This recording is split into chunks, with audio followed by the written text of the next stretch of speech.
Back in Agolo village, Amara was still married to Chukwudi. Chukwudi, for one day, never came clean to his wife. He never told her that he was the person that slept and molested Ebere. He kept it all to himself. 6 years of Ebere being in the university, Chukwudi never made mention of anything. For Amara, her mother, who tried conceiving, but her womb couldn't carry any child.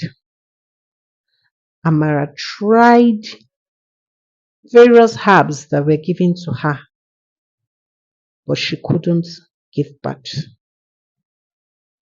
Amara started being depressed. She wanted to give birth to a child for Chukwudi. She didn't want him to go and pick up another wife, as his mother was always putting pressure on her. Amara kept on trying everything she could in order to give birth to a child, but that never happened. For Chukwudi listened to his mother and took a second wife. Her name was Adobe. After 6 months of marriage to Adobe took in and gave birth to a girl.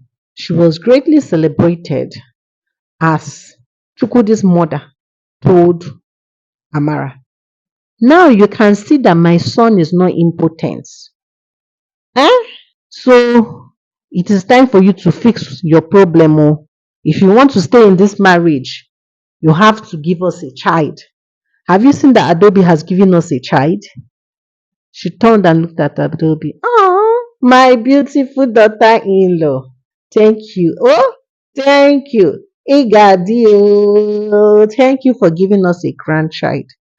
But please give me a son next one. Oh, I don't want here to be filled up with girls, girls, girls, girls, girls. You are not married to a girl. You are married to a man. So I need a man in the next one." Oh, to which Adobe said, "Yes, ma."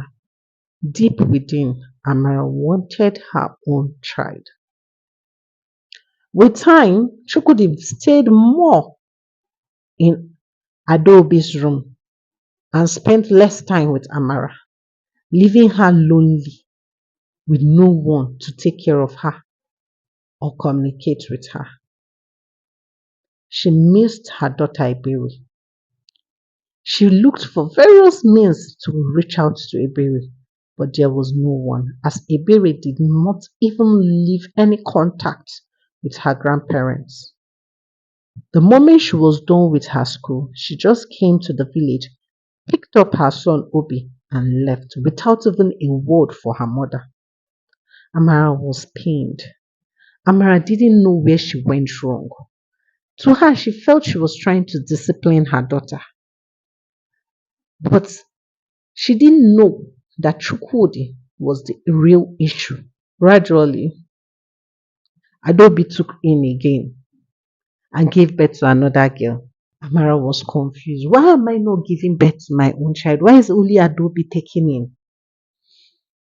Amara had to go and meet a very great herbalist to give her a concoction that could make her take in, to which the herbalist gave to her. And after 3 months, Amara took in and gave birth to a girl too. The house was filled up with girls. Chukwudi's mother soon started complaining. Why are both of you giving me female children? Is it that none of you can give me a male child? I need a male child. Oh. I need a male child that will carry on my son's name. I don't want female children to be filled up here. They will go to their own husband's house. I need a male child that will carry on Chukwudi's name. Amara wasn't bothered. She was more thankful for giving birth and having a companion, as Chukwudi did not even have her time. One fateful day, Chukwudi felt sick, seriously sick, that no herb or herbalist in the village could cure him. So he was immediately taken to the city hospital. When he got to the city hospital, he needed an immediate blood transfusion, to which they were looking for a blood donor, and they got. After the blood transfusion, Chukwudi was still down. He couldn't get up from the bed. No doctor could tell what was really wrong with him. Chukwudi laid on the bed for months, unattended to, as no one knew the cause of his problem. As every drug and every treatment they tried never worked. Chukwudi was confused. What is going on? Am I being targeted by my village people? Why? Why am I sick? What is going on?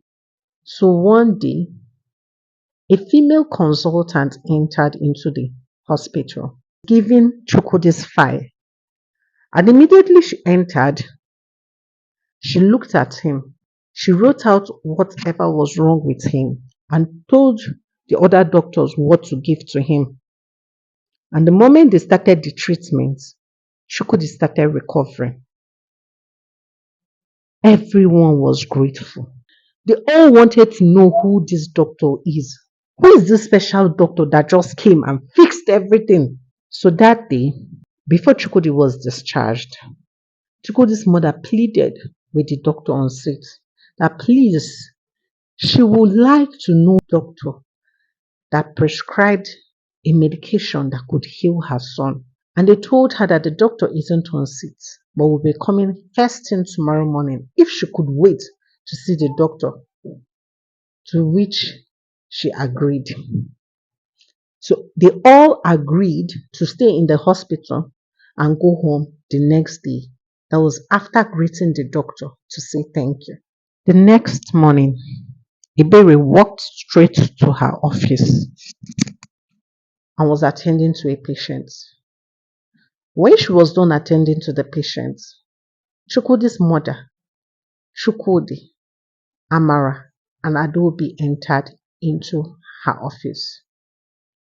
The moment they entered, Amara looked at Ebere and said, Ebere, my daughter, are you the one I'm seeing? Ebere looked at her and said, Mama, yes, it's Ebere, your child. Wow, you're so grown. How come you never tried to reach out to me? And Ebere looked at her and said, because you never trusted me. You chose to be married over my happiness. So I had to leave. And now I am something in life. Amara was confused.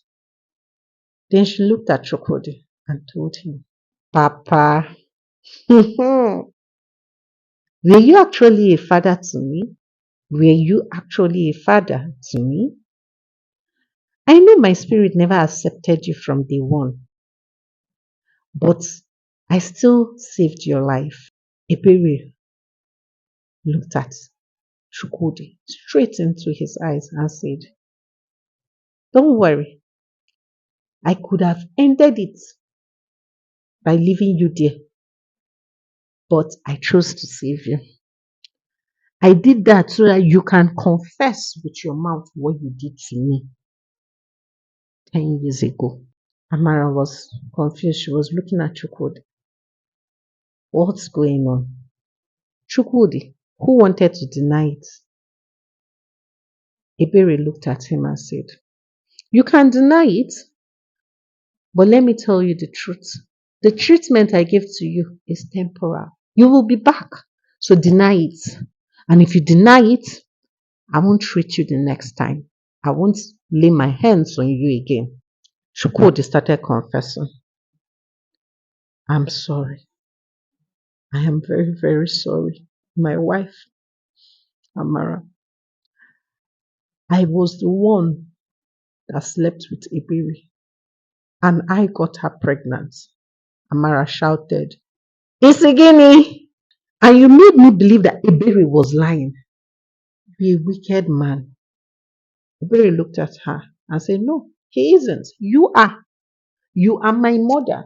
But you couldn't believe me when I was crying I'm begging you and telling you he did it to me.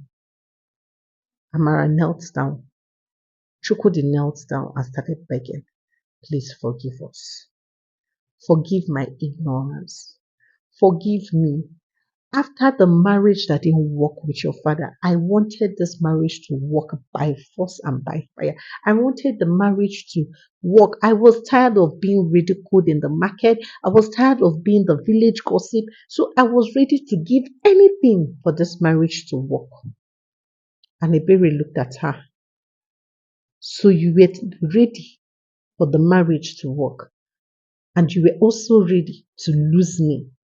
Because your marriage worked at the detriment of my own peace. I had to be a mother at an early age of 18.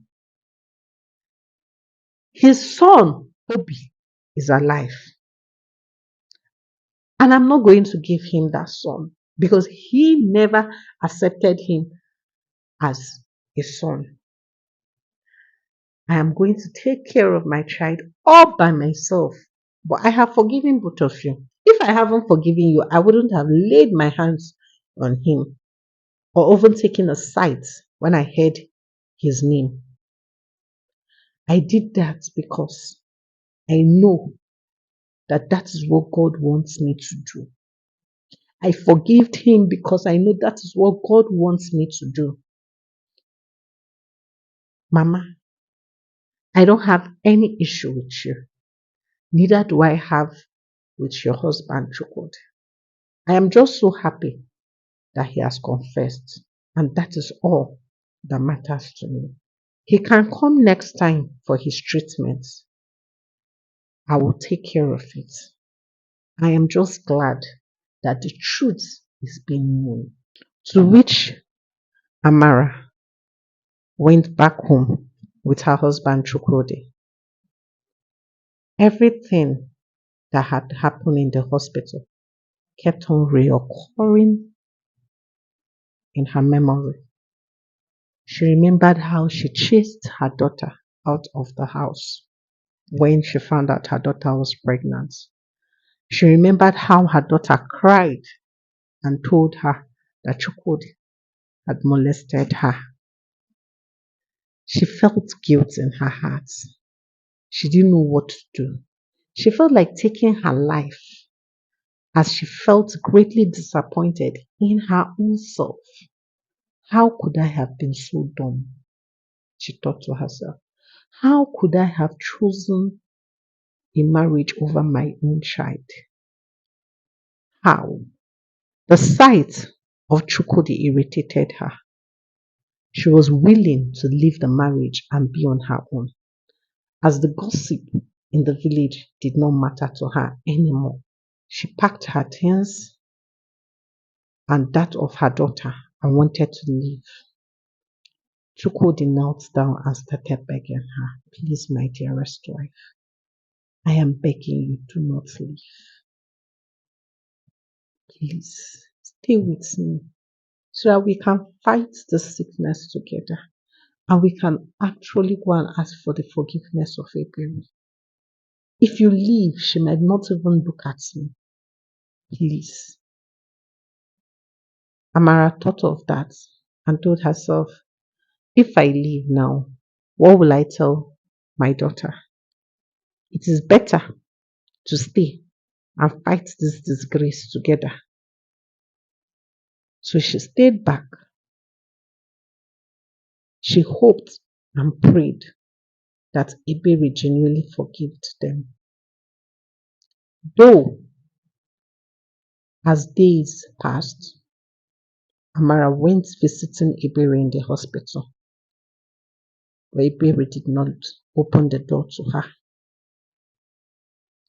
Amara kept on visiting Ebere every day. She spends her days on the road as she goes there early in the morning and leaves in the evening as she doesn't have anywhere to sleep in the city. But Ebere did not listen to her. Ebere told her it is too late to cry. Ebere told her it is too late to cry. The deed has already been done. I only saved him so that he could confess so that my dignity will be restored back to me.